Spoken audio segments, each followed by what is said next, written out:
اللہ سے توبہ کر لو اے انسان، اس سے پہلے کہ موت اچانک آ جائے، اس سے پہلے کہ آنکھیں بند ہو جائیں، اس سے پہلے کہ عمل کا دروازہ ہمیشہ کے لیے بند کر دیا جائے۔ یہ دنیا دھوکے کا گھر ہے، یہاں کی رونق چند دنوں کی ہے۔ انسان گناہ کرتا ہے، پھر بھول جاتا ہے، لیکن اللہ نہیں بھولتا۔ وہ بڑا رحم کرنے والا ہے، وہ بار بار لوٹنے والے بندے کو پسند کرتا ہے۔ اے انسان ذرا سوچ، اگر آج رات تیری آخری رات ہو تو کیا تیری نماز پوری ہے؟ کیا تیری توبہ سچی ہے؟ کیا تیرے گناہ چھوٹے ہیں؟ آج ہم کہتے ہیں کل سے بدلیں گے، سوموار سے نماز شروع۔ رمضان میں توبہ حج کے بعد پکے، لیکن موت کبھی کل نہیں کہتی۔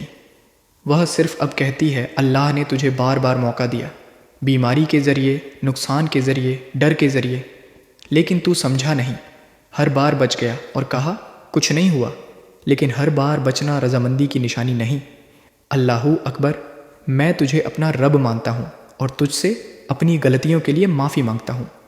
میں نے جو کچھ بھی کیا ہے وہ میری اپنی غلطی تھی، اور میں تجھ سے پوری طرح سے سچے دل سے معافی مانگتا ہوں۔ میں تجھ سے دعا کرتا ہوں کہ تو مجھے ہدایت دے اور مجھے پھر سے ان گناہوں سے بچائے جو میں نے کیے۔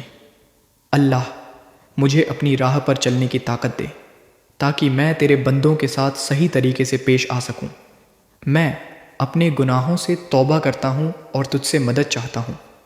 کبھی کبھی یہ آخری مہلت ہوتی ہے، کبھی کبھی ہم سوچتے ہیں کہ ہم بہت بڑے گناہ گار ہیں اور ہمارے گناہ اتنے زیادہ ہیں کہ اللہ ہمیں کبھی معاف نہیں کرے گا، لیکن یہ ہماری غلط سوچ ہے۔ اللہ نے خود اپنے قرآن میں کہا ہے، میرے بندے اگر تم میرے پاس آؤ تو میں تمہارے گناہوں کو معاف کر دوں گا۔ گناہ انسان کو دھیرے دھیرے مارتا ہے، پہلے ضمیر مرتا ہے، پھر دل۔ توبہ کرنے کے بعد ہم سبھی کو یہ سمجھنا چاہیے کہ اللہ کی رحمت کا مطلب یہ نہیں ہے کہ ہم گناہ کرنا جاری رکھیں، بلکہ اس کا مطلب ہے کہ ہم اپنی کوششوں کو اور بنائیں تاکہ ہم اپنے گناہوں سے دور جا سکیں اور نیک عمل کرے ہے۔ اللہ ہدایت دے۔ اللہ اپنے بندوں کیسے راضی ہوتا ہے؟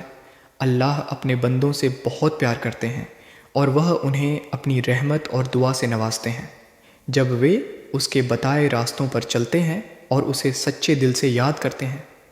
اللہ اپنے بندوں سے راضی ہونے کے لیے باتوں پر دھیان دیتا ہے۔ توبہ اور عبادت۔ جب کوئی بندہ سچے دل سے اپنے گناہوں سے توبہ کرتا ہے اور اللہ کی عبادت کرتا ہے تو اللہ اس پر راضی ہو جاتے ہیں۔ اللہ اپنے بندوں سے کہتا ہے، تم توبہ کرو، میں تمہاری توبہ کو قبول کروں گا۔ قرآن میں فرماتا ہے، جو ویکتی مشکلوں میں صبر دکھاتا ہے اور خوشیوں میں اللہ کا شکر ادا کرتا ہے، اللہ اس سے راضی ہو جاتا ہے۔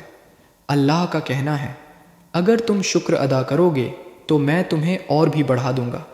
قرآن میں فرمایا گیا ہے، اگر کسی کا ایمان سچا ہے اور اس کی نیت اچھا ہے تو اللہ اس کی ساری پریشانی دور کر دیتا ہے، اللہ اسے ہدایت دیتا ہے۔ جو کچھ بھی ہم کرتے ہیں وہ اللہ کے لیے ہونا چاہیے۔ جب ایک انسان اپنے آپ کو اللہ کے سامنے میں پیش کرتا ہے تو اللہ اسے اپنی اور بلاتا ہے اور اس کو صحیح رستہ دکھاتے ہیں اور اس سے راضی ہوتے ہیں۔ جو لوگ اپنے پریوار، رشتہ داروں اور سماج کے لیے اچھے ہوتے ہیں اور ان کے ساتھ اچھا ویوہار کرتے ہیں، اللہ ان سے راضی ہو جاتا ہے۔ اور جو گناہ کرتے ہیں اور اللہ کی نافرمانی کرتے ہیں تو نماز نہیں پڑھتا، نیک اعمال بھی کرتا، پھر نماز، اور آخر میں انسان چلتا پھرتا مردہ بن جاتا ہے۔ اور جب انسان مر جاتا ہے اندر سے تو اسے ہدایت بھی بھاری لگتی ہے، نیک بات تیر کی طرح چبھتی ہے۔ لیکن اے میرے بھائی، اگر آج بھی یہ باتیں تیرے دل کو ہلا رہی ہیں تو سمجھ لے، اللہ تجھے چھوڑنا نہیں چاہتا۔ یہ بے چینی، یہ ڈر، یہ آنسو، یہ سب رحمت کی نشانیاں ہیں۔ اللہ کہتا ہے، میں تو ایک قدم پر معاف کرنے کو تیار ہوں بندہ، ایک قدم تو چلے، تو کہہ دے، اے اللہ میں کمزور ہوں، میں گر جاتا ہوں، لیکن میں تجھ سے دور نہیں جانا چاہتا۔ اور یقین رکھ، اللہ کمزور بندے سے نہیں، جھوٹے بندے سے ناراض ہوتا ہے۔ جو گر کر بھی کہے میرا رب ہی میرا سہارا ہے، اللہ اسے کبھی ضائع نہیں کرتا۔ دنیا تجھے چھوڑے تو گھبرانا مت، لوگ تجھے تانا دیں تو ٹوٹنا مت۔ اگر تو اللہ کا ہو گیا تو اللہ تیرا ہو جائے گا، اور جب اللہ کسی کا ہو جائے تو اسے کون ہرا سکتا ہے۔ آج سے اپنی زندگی کا قبلہ بدل، لوگ کیا کہیں گے؟ یہ سوچنا چھوڑ اللہ کیا چاہے گا، یہ سوچنا شروع کر۔ نماز تیری پہچان بنے، قرآن تیری آواز بنے، حیا تیرا گہنا بنے اور توبہ تیری عادت بنے، کیونکہ جو ہر بار اللہ کی طرف لوٹتا ہے اللہ اسے ہر بار سینے سے لگاتا ہے۔ اور یاد رکھ، جنت مہنگی نہیں لیکن سستی بھی نہیں، اس کے لیے نفس کو مارنا پڑتا ہے، گناہ چھوڑنا پڑتا ہے۔ آج فیصلہ کر، آج ہی ابھی، کہ چاہے جتنی بار گروں لیکن راستہ نہیں چھوڑوں گا، کیونکہ جو آخر تک ٹک گیا وہی کامیاب ہوا۔ میں جو اللہ پر بھروسہ کرتے ہیں انہیں اللہ کیسے رستہ دکھاتے ہیں۔ دوستوں، آج ہم بات کریں گے اس اٹوٹ وشواس کی جو ایک انسان کو اندھیروں سے نکال کر روشنی کی طرف لے جاتا ہے۔ اللہ پر بھروسہ، جسے ہم توکل کہتے ہیں، یہ صرف ایک لفظ نہیں ہے بلکہ ایک ایسی طاقت ہے جو ناممکن کو ممکن بنا دیتی ہے۔